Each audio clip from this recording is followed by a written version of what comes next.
Kobani'ye yakın Sirin kasabası başta olmak üzere şiddetli çatışmalar yaşanıyor. Tabii hedef Kobani. Kobani'ye yönelik saldırılar başlamış durumda. Kobani'de 7'den 70'e bütün Kobanililer ayakta. Mahallesini, evini, sokağını koruyor. Diğer tarafa dönüp baktığımızda Haseki'ye yönelik saldırılar var ve birçok noktada çatışmalar yaşanıyor. Rojava'nın tamamında da seferberlik ilan edilmiş ve çağrılar yapıldı. Halk da seferberliğe uyarak veya bu çağrılara uyarak sokaklara çıkmış, evlerini, mahallesini, kasabalarını koruyor. İşte Güney Kürdistan'a ve Kuzey Kürdistan'a baktığımızda da aynı şekilde halk ayaklanmış. Süleymaniye Hevler'de konvoylar yapılarak sınıra gidiyorlar. Yarın çok daha büyük eylemlerin olması bekleniyor. Duyurusu da şimdiden yapıldı. Dönüp Avrupa ülkelerine baktığımızda neredeyse eylemin olmadığı, protestonun olmadığı bu saatlerde ülke ve kent, önemli kentler, Kürtlerin yaşadığı kentler yok. Bu tablo devam edecek ve hem bunu konuşacağız, hem sahadan gelen bilgileri konuşacağız, son durumu konuşacağız. Diğer taraftan nasıl Kürtler bir konseptle karşı karşıya, bunu da konuşacağız. Sıcak haberlerle birlikte, yorum ve analizlerle birlikte. Bu bölümde gazeteci arkadaşım Ahmet Dicle bana eşlik edecek. Ahmet, hoş geldin. Merhaba. Şimdi önce bir sıcak gelişmelerden, yani çatışmalar devam ediyor. Birçok yerde de eylemler var. Sende de konuşuyorsun, sahayla konuşuyorsun. Sendeki bilgilerle birlikte bir yorumlayabilir misin? Evet. Şu anda tam olarak ne oluyor, ne bitiyor? Şimdi zaten Suriye Demokratik Güçleri Genel Komutanlığı bir açıklama yaptı ve direniş kararı duyurdu. Öyle anlaşılıyor ki Kobani'den Derik'e, ki bu açıklamada da vardı, Kobani'den Derik'e kadar daha çok şehir merkezlerinde bir direniş olacak. Bu kaçınılmaz bir gerçeklik olarak önümüzde duruyor. Ve Kobani şehir merkezi, yani Kobani ve çevresi tabii şu anda dört bir taraftan kuşatılmış durumda. Belki birazdan bu konseptin daha evvelki yıllara oranla ne derece tehlikeli bir konsept olduğunu konuşuruz Erdal.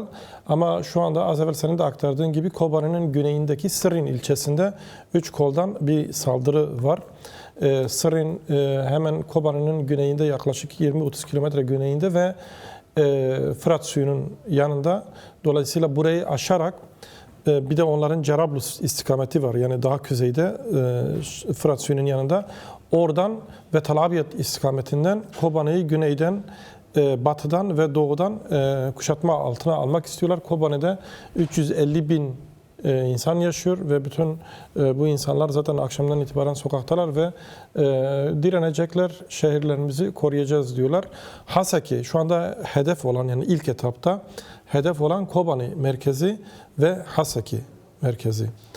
Haseki'den de Şeddade'ye saldırdılar bugün gün boyu ve Şeddade'yi geçtiler.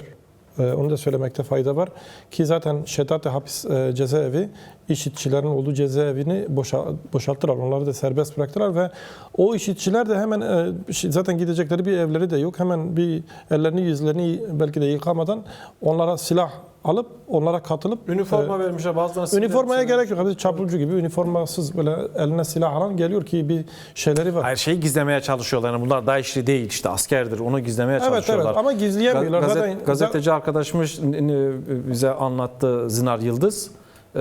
O da onun arkasına saklanıyor. Yok, belki eskiden böyle yapıyorlar ama şimdi görüntülerini paylaşıyorlar. Yani onların sloganları var. Ben burada tekrar etmek istemiyorum ama yani katılıyorlar. Dolayısıyla neyse, konumuz o değil. Yani şu anda Haseki'ye doğru bir yönelim var ve Türkiye devleti şu anda, biz Erdal hep belki bu akşama kadar da bu planın Türkiye devletinin bir planı olduğunu söylüyordu ki zaten doğrusu da odur.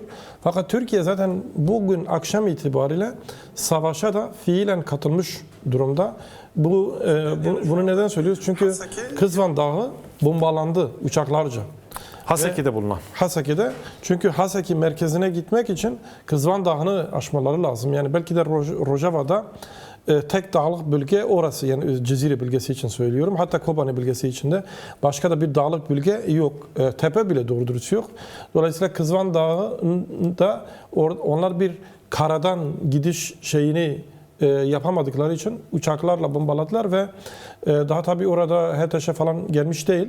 Fakat gelirse muhtemelen çatışmalar daha çok oralarda yoğunlaşacak. Şu anda özetle askeri açıdan Rojava'da ki Suriye Demokratik Güçlerinin açıklamasından anladığımız kadarıyla savaş daha çok şehir merkezlerinde yoğunlaşacak gibi duruyor. Şimdi Türkiye'nin konseptinden biraz bahsetmekte fayda var. Yani biraz onu aşmakta fayda var. Dedin ki yani doğrudan artık Türkiye savaşın içerisinde. Biraz geriye gittiğimizde fazla Yani değil. içindeydi ama ilan etti bu Evet, yani uçaklarla. saklanıyordu HTŞ'nin veya Şam'ın arkasına ama artık öyle değil. Şimdi aslında mesele şununla başladı. Birincisi Trump-Erdoğan telefon görüşmesi oldu. Ardından 4 Ocak'ta Şam'da Rojava toplantısı oldu. Sonradan ortaya çıktı toplantıda neler yaşadığını. 5'inde Paris'te bir toplantı oldu. İsrail-Suriye güvenlik işbirliği imzalandı. Ve hatta Amerika Birleşik Devletleri Türkiye'de oradaydı. Ve 6'sında da Kürtlere yönelik Halep'te saldırı başladı. Yani adım adım gelen bu süreç bize neyi söylüyor? Bu evveli de var. Maalesef biz de dahil olmak üzere birçok kesim bunu kaçırdı. Bu savaşın olacağı 5 Aralık'ta ilan edildi zaten. 5 Aralık 2025'te. Yani bundan 1,5 ay önce vesaire. Bunun ilanı nasıl yapıldı? Bunun ilanı Türk Genelkurmay Başkanı'nın Şam'a giderek ve askeri yanında operasyonel personelleri götürerek bir operasyon planladıklarını, bir saldırı planladıklarını 5-6 Aralık 2 günlük sürdü bu ziyaret. Orada bu her şey konuşuldu ve burada bir savaş ilanı olduğu, savaş planı olduğu zaten açıkça ortaya çıkmıştı Erdal. Yani bunun 5 Ocak'la Paris toplantısıyla 4 Ocak toplantısıyla başladığını söylememiz yanlıştır. Bu Aralık'ın başından itibaren olan, planlanan, göz göre göre gelen bir süreçtir ve bu Türkiye'yi, evet Türkiye'nin bir planı fakat Türkiye'yi de aşan bir konsept. Türkiye'nin şu anki perspektifi şudur. Sadece Rojava değil, Güney Kürdistan, İran, bütün Orta Doğu denkleminde Kürt soykırımına karşı Türkiye yeni Orta Doğu ve uluslararası hegemonyanın, Amerika'nın öncülük ettiği hegemonik güçlere her türlü askerliği yapmaya, her türlü tavizi vermeye razı bir noktaya gelmiş. Bu konuda bir konsensüse de varılmış gibi. Dolayısıyla mesele sadece Rojava, Haseki, Kobani meselesi değil. Mesele doğrudan çok daha ötesinde. Evet, daha ötesi ve Kürtlerin varlığına yönelik bir saldırı. Önemli açıklama var. KCK Yürütme Konseyi üyesi Mustafa Karasu'dan bir açıklama geldi. Haberi ANAF'e geçti özetini. Rojava'ya yönelik HTŞ ile DAEŞ çetelerinin Türk Devleti'nin koordinesi ve yönlendirmesiyle başlattığı saldırılara ilişkin Kürdistan halkı ve demokrasi güçlerine direniş çağrısında bulundu. Bu saldırılar sadece Rojava'ya değil tüm Kürt halkınadır ve diyen KCK Yürütme Konseyi üyesi Mustafa Karasu, Kürt halkı ve demokratik kesimlere Rojava devrimini savunma çağrısında bulundu.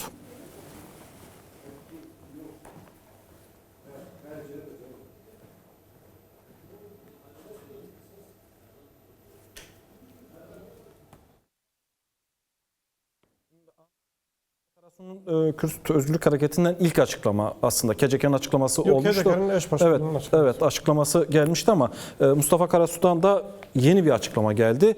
Bu durumun, tablonun vahimetini de gösteriyor aslında. Nasıl bir durumla karşı karşıya olduğumuzu. Tablonun vahametini tartışmak da artık...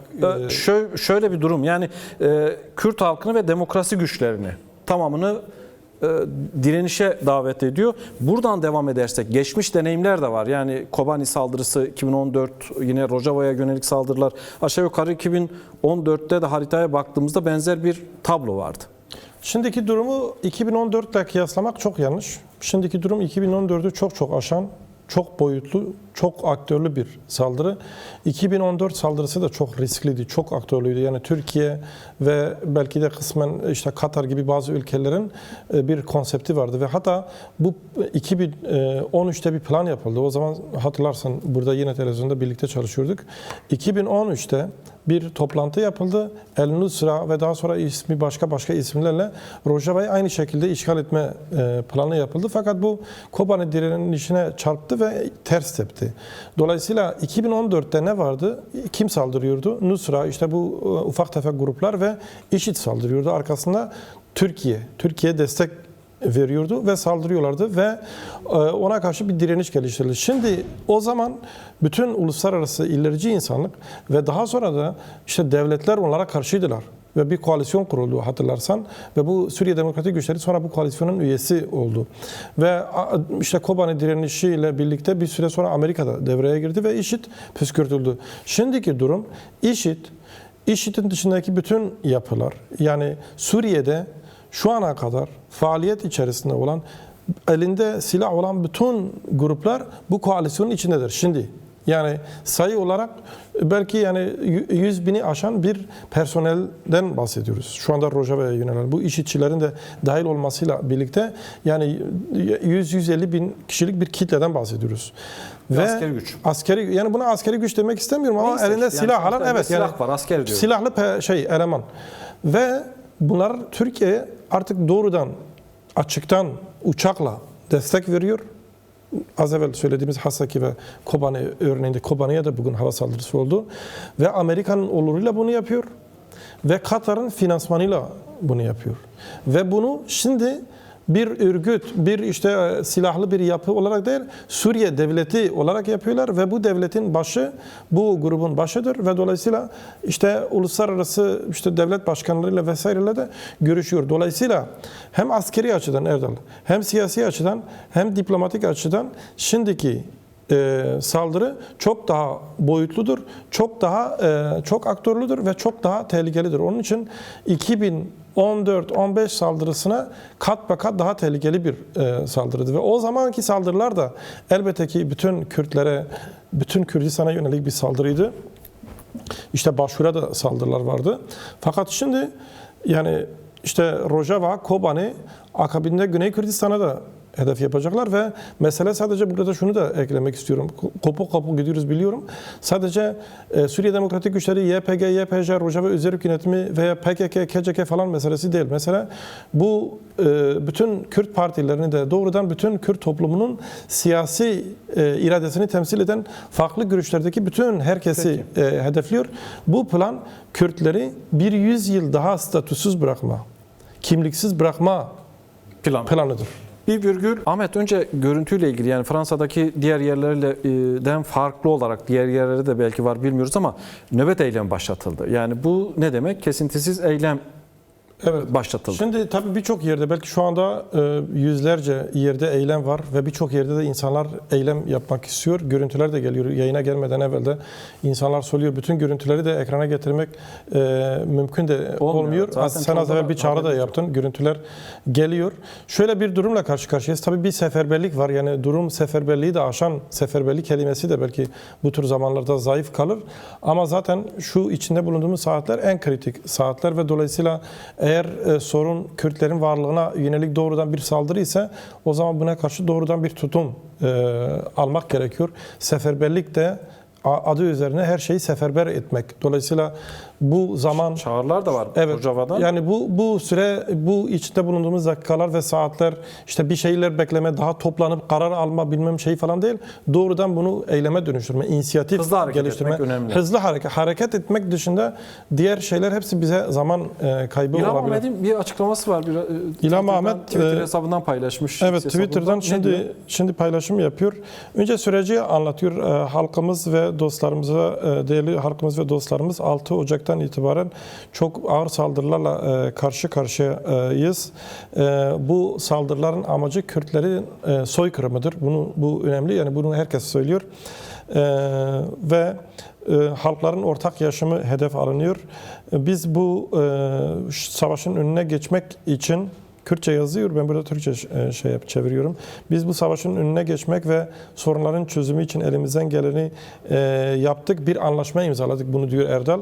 Bunun ilk maddesi genel bir ateşkesin ilanıydı. Doğru. Ve daha sonra işte bu diğer konuları konuşmak gitti. Fakat Şam hükümeti ateşkesin gereklerini yerine getirmedi diyor. Ve burada yani bu süreci hatırlatıyor. En önemli kısmı da budur. Şimdi yeni paylaşım oldu. Diyor ki burada bütün halkımıza çağrı yapıyoruz. Kendimize güvenmemiz lazım. Ve kendi irademizi göstermemiz ve ulusal tutumumuzu ortaya koymamız lazım diyor. Ve Kobani halkımıza özellikle Şu anda diyor Kobani halkımız çok büyük bir direniş içerisinde ve dünyanın en tehlikeli güçleriyle karşı karşıyalar.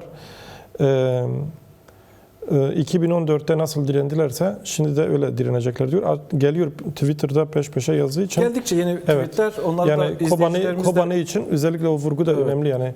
Evet, her Kobani şey. halkımız diyor şu anda dünyanın en tehlikeli, en barbar güçleriyle karşı karşıya.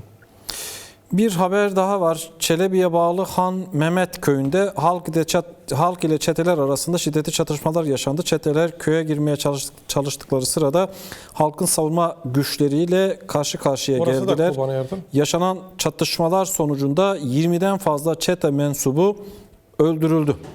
Evet, yani Çelebi Kobani'dir. Hani bilmeyenler için Evet, onu da evet. hatırlatalım. Böyle de bir haber var. İlham Ahmet'in mesajını yorumlamakta fayda var. Yani başından beri aslında Garip Pusu da az önce Kamışlo'dan mesaj verdi. Halkla birlikte rahtını silahını kuşanmış aynı şeyleri söyledi. Diğer yetkililer de, Foza Yusuf da aynı şeyleri söyledi, Mazlum Abdi de aynı şeyi söyledi. Fakat bu sesi kimse duymuyor yani. Duymak da istemiyor yani. Yani duyuyorlar ama bir hesap var ortada. Çünkü o İşte duymak istemeyince duymuyorsun. Yani uluslararası güçlerden söz ediyorum. Plan yapanlardan söz ediyorum. Dolayısıyla yani bunu biraz yorumlamakta fayda Yani var. Son cümlesi özellikle yani Komayli'yi savunmak, Kürdistan'ı savunmak veya Rojava'yı savunmak üzerinde. Yani iş şu anda halkın kendine düştü. Dolayısıyla tabii ki direniş birçok şeyi belirleyecektir. Bunu belirtmek lazım ama şu anda zaten Kürt halkı zaten o bilinçle, o refleksle, o duygu ve düşünce haliyle sokaklarda. Onun için aslında görüntüler konuşuyor. Daha fazla konuşulması lazım. Yani ben gerçekten de emin değilim. Şu anda evinde rahat oturup televizyonda bizi izleyen insanlar var mıdır diye kendi kendime soruyorum. Yani burada oturmak ki bu da iştir. Bu bize yetersiz geliyor.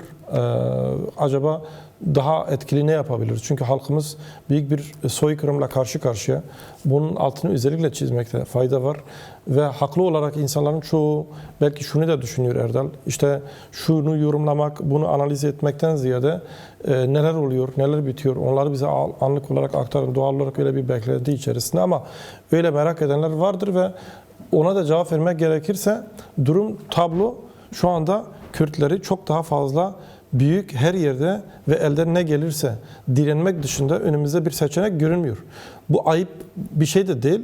Bu bizi aşan, bu bizi yani Kürtler olarak yani bizi kötü gösteren bir şey de değil. Bu bizim aslında büyüklüğümüzü, Orta Doğu denkleminde nasıl bir irade olduğumuzu, nasıl büyük bir fikre sahip olduğumuzu gösteriyor ve buna karşı uluslararası bizi de aşan, hatta belki Türkiye'yi de aşan uluslararası bir planla, bir komployla karşı karşıyayız. Şunu bilmemiz gerekiyor halk olarak. Biz şimdi geçmiş yüzyılda benzer süreçleri çok yaşadık. Yani 1920'lerde yaşadık. Şeyh Said isyanıyla, Gelyezilan'la, Dersim'le, daha sonra yani başvurda 1975 Cezayir Anlaşması'yla, Enfallerle, Kürtler olarak bunları yaşadık. Afrin'le ve 1999 Uluslararası Komplosuyla benzer süreçler yaşadık ve dolayısıyla yani bitmedik, yenilmedik. Bir statü sahibi olmak isteyen bir halk olarak bugün tarihimizin en kritik kavşağına gelmişken ve bu statüyü elde etme aşamasındayken Türkiye Cumhuriyeti Devleti ve onun bölgesel ve uluslararası müttefikleri çok daha büyük çıkarlar karşılığında Kürtleri kurban etmek istiyor. Şimdi belki bazıları şeyi söyler. Bütün dünya bize karşı mı birleşti? Bütün dünya bize karşı birleşti demiyoruz. Dünya ilerici insanlık bizimle elbette ki ama dünyanın belli başlı güçleri yani bizim statü sahibi olmamızı, bizim özgürce yaşamamızı kendi çıkarlarına uygun olarak görmüyorlar. Türkiye'nin onlara peşkeş çektiği daha başka büyük çıkarlar olduğu için onlarla işbirliği yapıyorlar. Fakat şunu bilelim ki haritalar değişebilir, haritaların rengi değişebilir, şehirler işgal edilebilir ama fikirler işgal edilemez. Yani Kürt ve Kürdistan hakikati bugün bir fikir etrafında kenetlenerek, örgütlenerek devam edecek, yaşayacak. Kürtler, Kürt halkı onurlu bir halktır. Kimseye hile yapmadı. Kimseyi de arkasından yani bıçaklamadı, hançerlemedi. Dolayısıyla bu barbarlara karşı ağır bedeller de ödedi. Dolayısıyla vicdani olarak, ahlaki olarak Kürt toplumu rahattır ve Şimdi sanatçılardan, Çevtan üyelerinden, Haseki'den bu mesaj geldi. Bu mesaj var. Birçok sanatçı da dijital medya hesapları üzerinden çağrıda bulunduğu eylemlere katılıyor. Aslında bu seferberlik bütün toplumun her kesimini kapsayan bir durum. Sanatçıların, aydınların, Yani bu işin gazetecilerin, sanatçısı, gazetecisi, herkese şeysi sorumluluk yok. düşüyor. O yüzden bir an önce Kürt sanatçıların da daha etkili harekete geçmesi gerekiyor diye düşünüyorum. Belki bu mesaja birkaç cümle yorum yaparsın. Yani ben sanatçılar için söylediğin doğru ama bu sadece sanatçılar için değil. Gazetecisi, Onu dedim ya, aydınlar, gazete, yani herkes evet. için. Hayır, biz halk olarak varlık yokluk dönemindeysek o zaman öncelikle ve her şeyden önce biz bu halkın evlatlarıyız. Bu halka aitiz ve dolayısıyla biz bir halk olarak olmadıktan sonra sanatçı, gazeteci, siyasetçi, asker şu bu olmamızın bir anlamı yoktur. Dolayısıyla gün işte o etiketlerle hareket etme günü değil. Sanatçıyım, gazeteciyim, şuyum buyum falan değil. Şu görüştenim, bu görüştenim deme günü değil. Öyle bir lüksümüz yok. Hiç kimsenin öyle O aşıldı aslında. O aşıldı, o Bugünkü geride kaldı. görüntülere baktığımızda o aşıldı. Şunu da ekleyeyim. Belki bilmiyorum, senin soruların arasında da var. Yani mesela bazıları takip ediyoruz. Ufak da olsa şöyle olabilirdi, böyle olabilir miydi? Söylenenler mantıklı da olabilir. Ona bir şey söylemiyorum. Ben kimsenin görüşlerini burada yargılama hakkına sahip değilim. Fakat o tartışmaların hepsi geride kaldı. Bugün itibariyle tek yapılacak bir şey var. Bir de o da bu direnişe bir orada kalkan halka olmak. bir Kürtlere bir tuzak da kuruyorlar. Böyle iç gündemle uğraştırmak. O kesinlikle Anladın düşman mı? Yani gündemidir. o tuzağa düşmemek lazım. Düşmanın gündemidir. Evet, o tuzağa düşmemek Yani lazım. Şimdi, doğruyu söyleyen bile düşmanın ajandasına göre hareket madem ediyor. sanatçılardan söz ettik, Haseki'den sanatçı arkadaşlarımızın çağrısı var, toplum farklı kesimlerinden çağrılar Bu görüntü var. neredeyse? Böyle Evet. olması gerekiyor. Arkadaşlar, neresi burası? Görüntü? Amude, tamam. Şimdi Süleymaniye'de de biraz Foza Yusuf'tan bir çağrı var bize, gazetecilere. Kürt gazetecilere sesleniyorum. Bugün siz halkımızın sesisiniz. Kameralarınız ve katılımınızla genel seferberliğe katılıyorsunuz. Dünyadaki her kanala köprü olmalısınız. Halkının davası için çalışan herkesi selamlıyorum. evet. Yani Şimdi dolayısıyla gazeteciler zaten hepimiz bu seferberliğin bir şeyi. medyaya çok büyük iş duruyor. Evet. Yani şu anda tabii bu uluslararası şeyde konuşuluyor bu konu medyada açıkçası.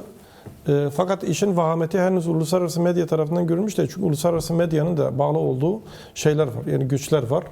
Ve Türkiye'nin çok korkunç manipülasyonları var. Türkiye bütün bunları hesaplayarak Şam'a da böyle bir manipülasyon, dezenformasyon merkezleri kurmuş. Çünkü onlar da sürekli takip ediyorum. Arapça mesela El Cezire isim vermek gerekirse şu anda bu işin şeysini yapıyor. Amiral gemiliğini yapıyor. İngilizce ve Arapça yayınlarla süreci tam tersi gösteriyor ve açıkça söylemek gerekirse Kürt medyasının da gücü çok, fakat onların gücü çok daha, yani milyarlarca para harcayarak öyle çeşitli dijital medya algoritmalarıyla da oynuyorlar ama özellikle işçilerin hapishanelerden serbest bırakılması, işte bu alçakların yaptıkları barbarlıklar dijital medya ortamlarında çok dolaşıyor. Uluslararası işte tırnak içerisinde yani daha ana akım medya organları daha bu tür şeyleri teyit etmekle vesaire ile uğraşıyorlar ama gerçekler yayılıyor. Yani kimse gerçeklerin yayılmasının önüne geçemez. Ben şunu da söylemek istiyorum bu vesileyle. Yani şu anda dünya bu konuda sessiz ise devletler ve medyası, toplumdan bahsetmiyorum. Bu bilmediklerinden dolayı değil. Yani şöyle bir şey yok, kimse kendini kandırmasın. Amerika bunların iş içi olduğunu bilmiyor. Aslında bilse bunlara bu kadar izin vermez şeklinde bir düşünce gaflettir yani. Saçma bir şey o. Ya saçmadır, gaflettir yani. Sebebi ne biliyor musun? Yani Kendini Afganistan'da yıllarca El-Kaide ile savaştı. Sonra El-Kaide'yi iktidara getirdi, teslim etti, gitti. Şimdi de aynı şey bunları yapıyor. Hayır, şey için bazıları diyor ya işte ya bu söyleyelim ya bunlar bildikleri halde. Şam'da iktidar yaptı. Avrupa'da yani, bildikleri halde. Evet, bildikleri halde. Ayrıca bizim bildiklerimizi onlar 1000 kat daha fazla biliyor. Çünkü onların elinde istihbarat raporu var. Bizim istihbaratımız falan yani, yok. evet. Dolayısıyla da bilinen bir şeydir ve medyada bu güçlerin şeylerine bakar. Ama halkımız zaten Erdal, hatırlarsan 2014'te de öyle oldu. Medya önce gözlerini kapattı. Sonra binlerce, milyonlarca insan sokağa döküldükten sonra buna artık kayıtsız kalamadılar. Bu defa da kayıtsız kalamayacaklar. Şimdi arkadaşlarımız yazıyorlar Kürdistan'daki eylemleri az veriyorsunuz diye güneyde yani elimize, Bence çünkü kaç dakikadır ben de burada oturmuşum aynı görüntüyü izliyorum. evet, elimize ulaşan görüntüler bunlar arkadaşlar. Yani farklı görüntü olsa, bağlantı olsa tabii ki vereceğiz. Amacımız bu. Bu yayını yapmamızın amacı da budur. Şu anda Ama Süleymaniye'de yeni görüntü gelmiş. evet, yeni görüntüler hemen geldikçe de Raci'deki biz bunları izleyicilerimizle paylaşacağız. Hiç kuşkunuz olmasın. Barış'a gönderdim. Şimdi diğeri Ahmet, sadece savaş sahada yürütülmüyor dediğin doğru, bir medya savaşı yürütülüyor Kürtlere karşı. Yani Ankara merkezli bu yapılıyor. Dolayısıyla Şam'ın her açıdan aklında oluşturan bunlardır. Buradan sözü İlham Ahmet'e bağlayalım. Yeni tweetleri var mı? Devam etti mi? Bir bakalım. Şimdi İlham var mı yeni bir şey? Ahmet'in mesajı Erdal şuydu. En son Kobani ile ilgili kısmını. İstersen hepsini okuyayım. Lütfen yeniden bir özetle. Evet, diyor ki 6 Ocak'tan bu yana Suriye ordusuna bağlı gruplar tarafından halkımıza yönelik ağır saldırılar gerçekleştirilmektedir. Bu saldırıların amacı Kürt halkının soykırımıdır. Aynı zamanda halkların ortak yaşam projesini ortadan kaldırmaktır.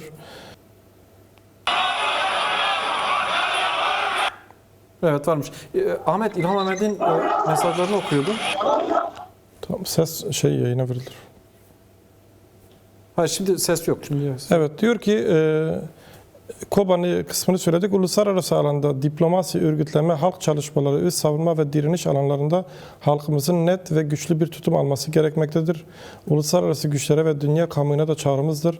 Halkımıza yönelik bu tasfiye politikası karşısında tutumunuzu açıkça ortaya koyun. Bu halk sizi ve çocuklarınızı korumak için kendi çocuklarını feda etti. Sizlerin de artık ahlaki sorumluluğunuzu yerine getirerek halkımız lehine doğru ve adil bir tutum almanız gerekmektedir. Halkımıza yönelik bu sınırsız ve kontrolsüz saldırıların önünü mutlaka kesilmesi gerekmektedir. İlham Ahmet, Demokratik Özerk Yönetim Dış İlişkiler Dairesi Eş Başkanı. Doğan Cihan gazeteci arkadaşımız Rojava'dan bir bilgi paylaşmış. Bu arada Erdal, pardon özür dilerim. Yarın saat 1'de Londra'da bu amaçla bir şey olacak. Oradan bir arkadaş bana mesaj göndermiş. Yürüyüş ya da bir eylem olacak, evet. saat 1. Evet. Downing Street'ta saat 1'de. Başbakanlığın önünde. Doğan Cihan arkadaşımız Mazlum Abdi'nin Şam ziyaretinden bir bilgi paylaşmış. Bu bilgi önemli. Diyor ki Mazlum Abdi Şam'da Colani'ye cevaben şunları söylemiş. Şerefimle ölürüm ama halkımın onurunu satmayacağım. Rojava'da halkımın yanına dönüyorum ve savaşma dışında bir seçeneğimiz kalmıyor. Evet. Bilgisini aslında o haberi ilk paylaşmış. Kanal 8 paylaştı. Bir müzikle, yani Kürtlerin ulusal şeyiyle. Ne dedi? Tam sendeki oradaki eksik şeyler varsa ben de onları da paylaştım. tamamlayalım. Orada Mazlum Abdi'nin Ahmet El-Şara'ya dediğini yani diyor ki Süleymaniye Rojava'ya merkezli döneceğiz, orada savaşma ilan edeceğiz. Bu müzikle verdiler. Diyor ki evet, şerefimle ölürüm ama halkımı ve onurumu satmayacağım. Rojava'ya halkımın yanına dönüyorum ve savaşma, yani direniş ilanını duyuracağız. Bugünkü Şam toplantısı. Ahmet Dicle, yani bütün Kürtlerin aslında gururudur bugün ortaya çıkan tablo, başarısıdır. Bir yürek oldu. Kobani için, Rojava için alanlara aktılar. Slogan burada gerçeğe dönüşüyor. Birleşe birleşe kazanırız deniliyor ya. O cümle, yani sen ne demek istediğini anladım ama sadece Rojava için, Kobani için demek yetersizdir. Yani bu bütün Kürt ve Kürdistan içindir. Yani saldırı şimdi oraya olduğu için. Evet, yani. Güncel itibariyle orası ama Yani halkımız... Kobani, Rojava bir araya getirdi. Tabii ki saldırı bütün Kürtlere. Yani halkımız politik bir halk olduğu için ve yani hissiyatı da güçlü bir halk olduğu için bu saldırının sadece Rojava ile ilgili olmadığını, bütün Kürtlerin az evvel söylemeye çalıştığımız Kürt ve Kürdistan gerçekliğine olduğunu bildiği için bu tepkisini hemen ortaya koydu.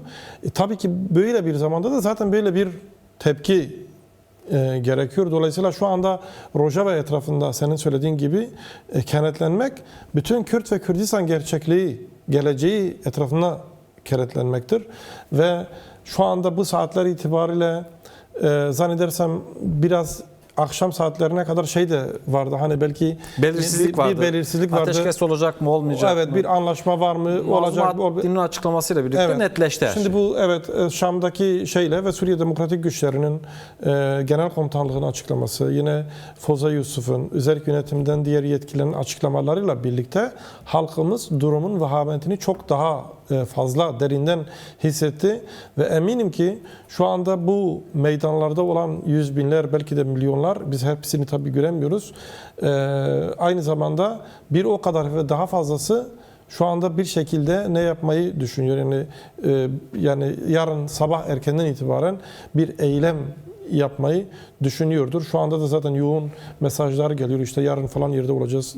Şimdi gelen bilgilere göre birçok yerde kesintisiz eyleme... Tabii zaten öyle olması lazım Erdal. Yani şöyle bir şey yok yani. Şöyle bir saat bile eve gidip bir de 3 gün sonrasına eylem koyalım diye bir şey yok. Yani 3 gün sonra ne olacağı belli değil. Bu bir ajitasyon falan değil. Bu şu anda sahadaki durumdur yani. 3 gün sonra, 5 gün sonra daha 5 zorlaşacak. Saat, evet. Tabii. Daha da ne zorlaşacak. olacağı belli değil yani. Şimdi Kobani belli.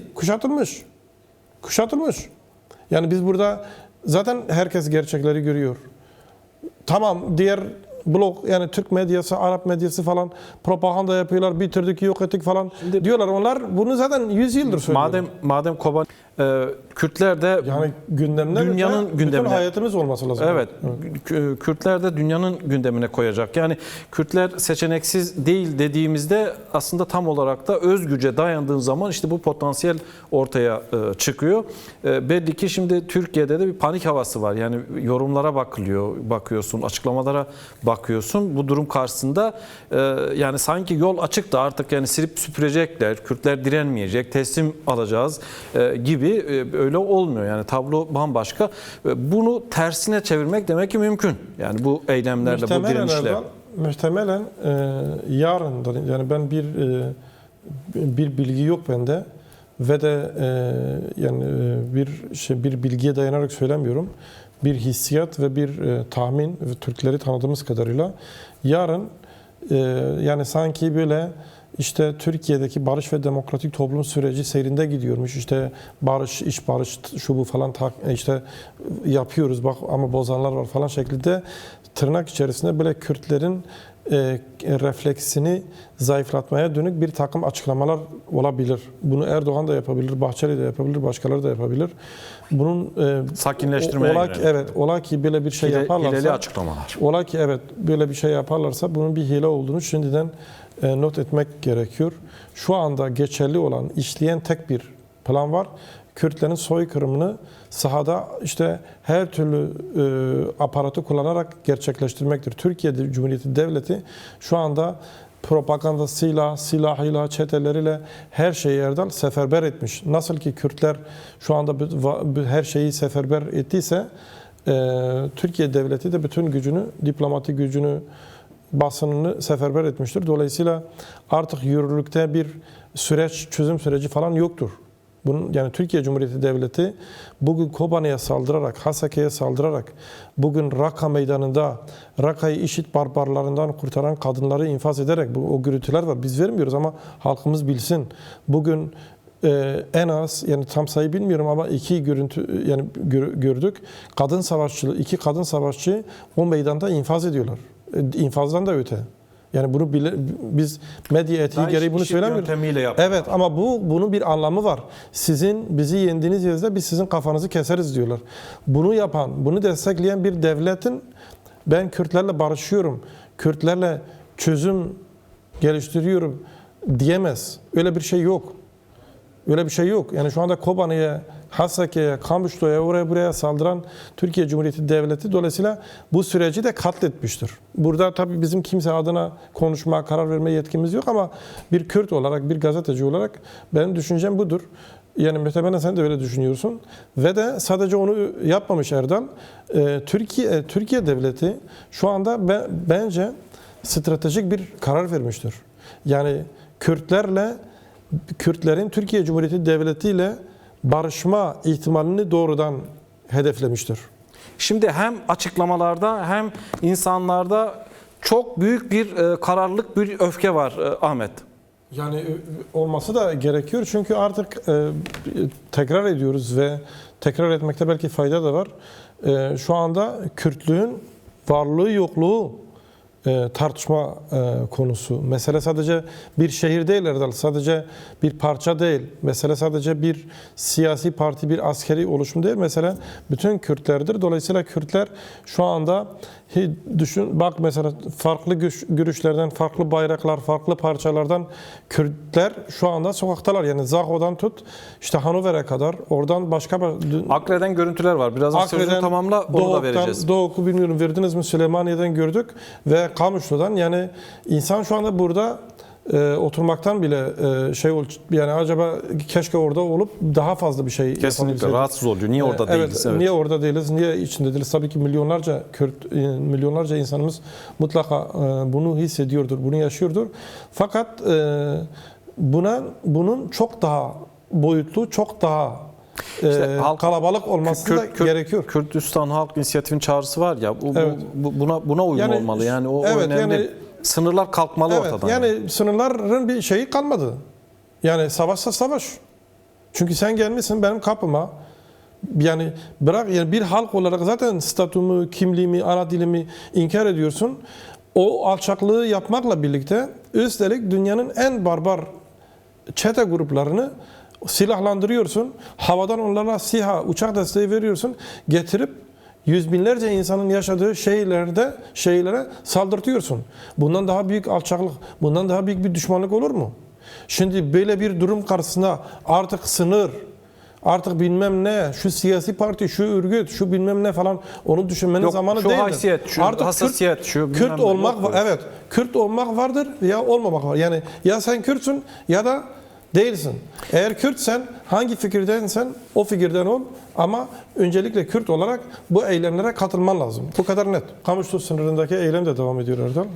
Onun görüntüsünü herhalde verdik değil mi? Verdik onun görüntüsünü ama yeni görüntü varsa bilmiyorum görüntü ama devam ediyor diye oradan bir arkadaş yazmış. Yine başvurulu sanatçılardan çağrı var. Seferberlik çağrısı var. Başvurulu gençlerden çağrı var. Kobani halkı 7'den 70'e sokaklarda, yani epeyce çok sayıda tabii haber var. Evindar Ararat'tan bir açıklama var. Bizi ne ölümle ne de teslimiyeti kabul ettirebilirler. Reddediyoruz. Evet. Evet. Durum.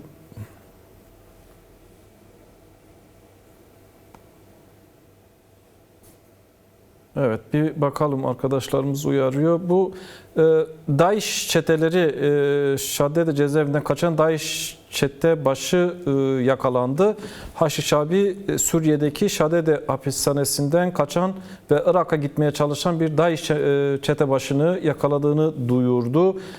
Yani o yolunu şaşırmıştır. Muhtemelen bunlar söz konusu çetenin Musul ve Suriye bölgelerindeki DAEŞ noktalarından doğrudan sorumlu olduğu, terör faaliyetlerini planlaması ve yürütmesini denetlediği, ayrıca bölgelerde gizli hücrelerin hareketliliğini organize ettiği açıklandı. Haçlı Şabi bu operasyonun DAEŞ örgütüne karşı önemli bir güvenlik darbesi olduğunu vurgulayarak teröristin komutanlarının tamamının yakalanması için tüm güçleriyle hazır olduklarını ifade etti. Yani bence bu tür haberlere çok itibar etmemek lazım. Bu ANEF'nin geçtiği bir haberdi. ANEF'de geçmişse evet, çok evet. Yani ANEF'e yanlış haber geçmiş demiyorum. Bir kere bu çeteler çoğu şeye katılıyor ve zaten o şartla bırakılıyorlar. Öyle ben seni bıraktım Irak'a git şeklinde kabul etmiyorlar. Ve Haçlı Şabi'ye yani biraz karışık gibi geldi bana ama orada karışıklıktan çok şöyle bir şey var Ahmet. Şimdi daha fotoğrafın tamamına baktığımızda yani iş giderek Haçlı Şabi ile bu çetelerin savaşı, dolayısıyla İran operasyonuna doğru giden bir süreç var. Şundan diyorum bu habere yapmak. Haberden yani, bağımsız olarak söylüyorum bunu. Evet, yani onun için o süreç zaten çünkü var. Çünkü DAEŞ'leri içeri sokmak istiyorlar. Evet, yani bu ben haber üzerinde söyledim. Şu anda bu hapishaneden cezaevlerinden çıkardıkları IŞİD'çiler Irak Mırak'a gitmiyor. Hepsi HTŞ'ye katılıp Tabii, Rojava'ya saldırıya geliyor. Kesinlikle. Çoğu da gönüllü geliyor. Zaten yıllardır orada bir şeyleri var yani intikam duyguları var yani. Fırsat kolluyor. Belki birisi de yolunu şaşırmış ya da yanlış gitmiş Irak'a Ya da yakalanmış. kaçmıştır. Evet ya da kaçmış, çok önemli değil yani. Ya da göndermiştir. Ya da Aynı şey, göndermişler. neyse. Çok önemli değil. Haçlı Şabi onu yakalamış da canı cehenneme onu da Sonuçta orada başka bir durum, başka bir tablo var. Yani şimdi sonuç itibariyle bu süreç devam ediyor. Bu süreç devam ettiği için bir defa odak noktasını kaybetmeden sürdürmek lazım. Yani Rojava ve Rojava'yı savunmak. Çünkü ancak bunun üzerinden uluslararası toplumu etkileyebilirsin. Farklı çevrelerden açıklamalar da geliyor. Yani o da bana göre bir tuzak. Onu da biraz yorumlamakta fayda var. Avrupa Birliği'nden endişeliyiz açıklamalar geliyor. Amerika Birleşik Devletleri'nde bir takım isimler açıklamalarda bulunuyor veya senatörler farklı çevrelerden.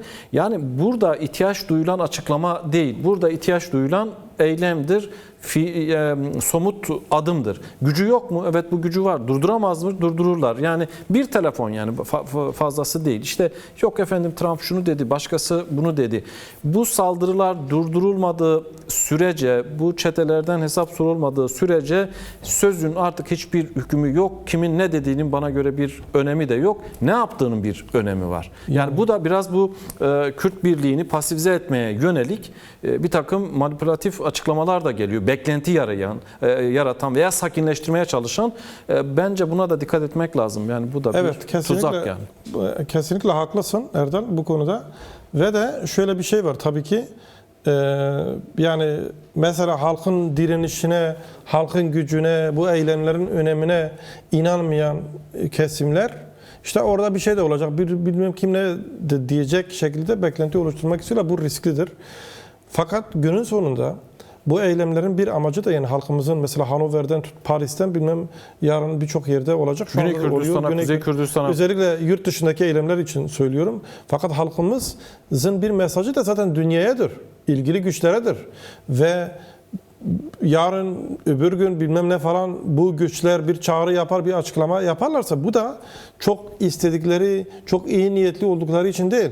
Halkımızın oluşturacağı ve dostlarıyla birlikte oluşturacakları basınca bir cevap gelişebilir. Zaten öyle bir sonuç almayı hedeflemek Amaç lazım. o tabii ki canım. Tabii yani. amaç odur. Kamuoyu yaratmak, baskı oluşturmak tabii yani. bu açıklamalar hepsi boş bilmem ne falan demek de o zaman bu eylemleri de anlamsızlaştırır. Yani dolayısıyla şu an itibariyle, şu dakika, şu saat, şu gün itibariyle Erdal, sahada ne yaşanıyorsa gerçek olan odur. Başka da bir şey yok. Sahada şu anda bir soykırım dayatması var ve dolayısıyla Suriye Demokratik Güçleri, savaşçıları, Rojava halkımız şu anda buna karşı bir direniş çeperi oluşturmuş değil mi? Ve bazı yerlerde de önemli darbeler vuruyorlar.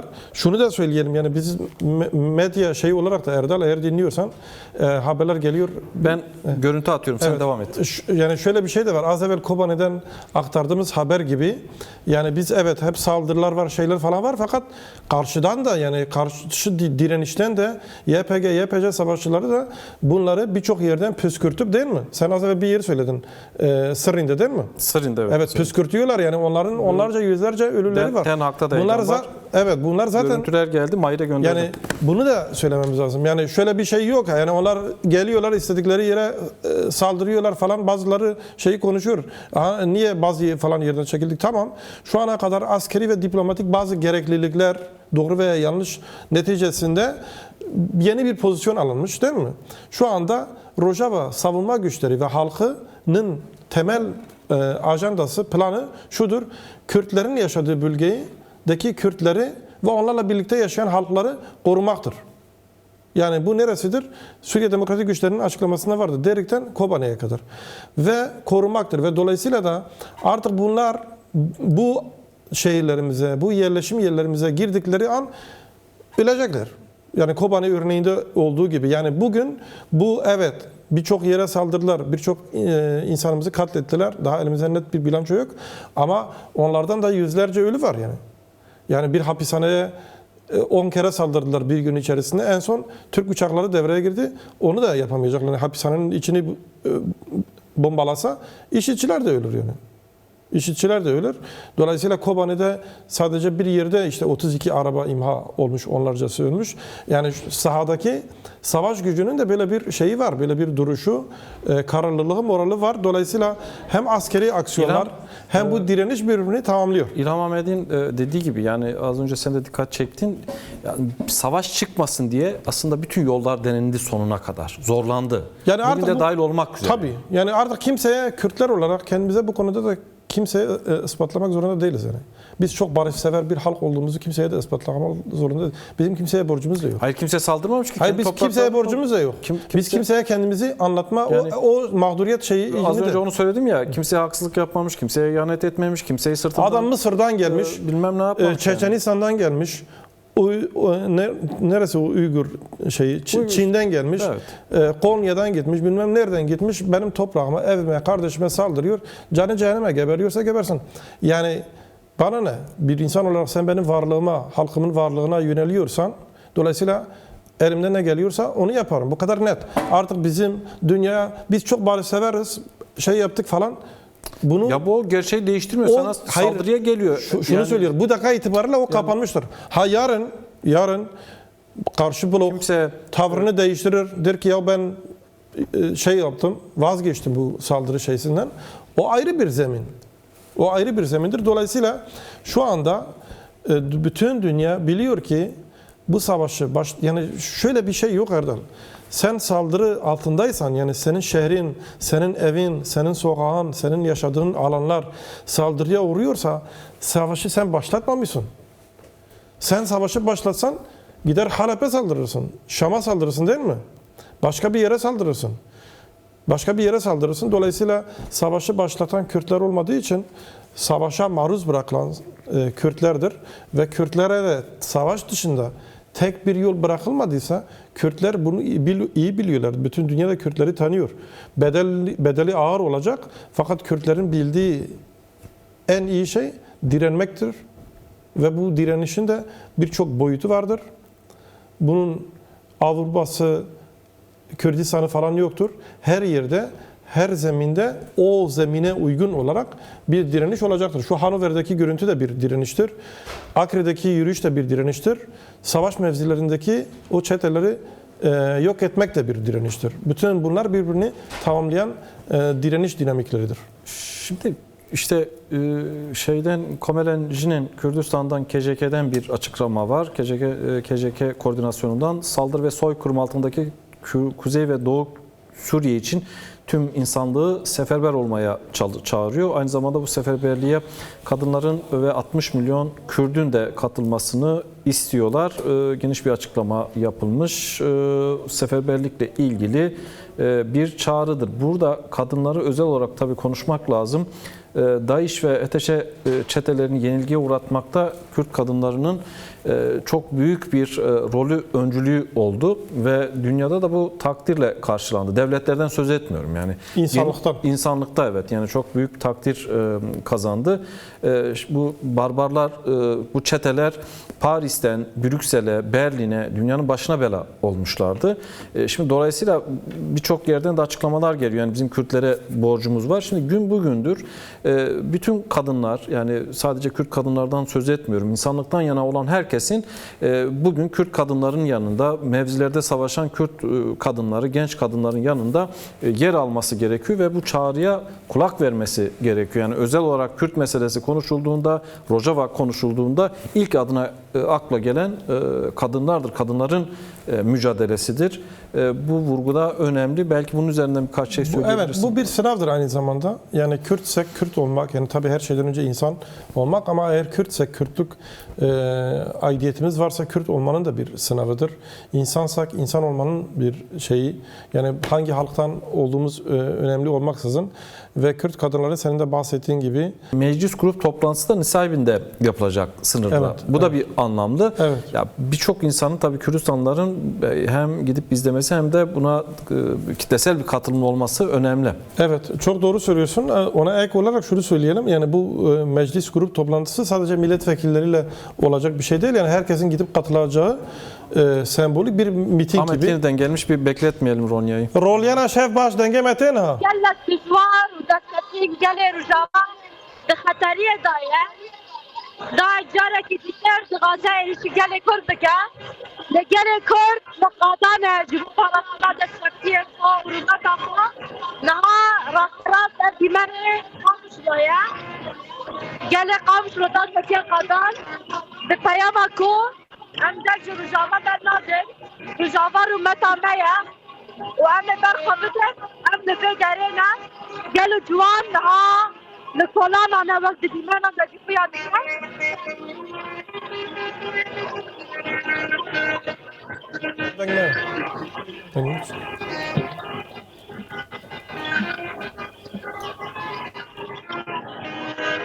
İşte anlatıyor. DAEŞ Rojava'ya tekrar saldırıyor ve şu anda Kamışlı'da görüntülerde de gördüğümüz üzere halk sokaklarda tavrını ortaya koyuyor. Durum budur.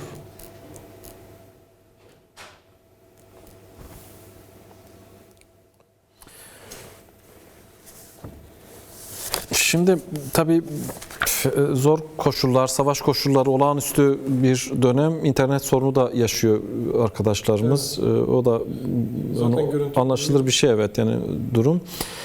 Şimdi DEM Parti'den söz ediyorduk. Bir diğeri bu enformasyon bakanı mı ya da neyi oldu? Dezenformasyon.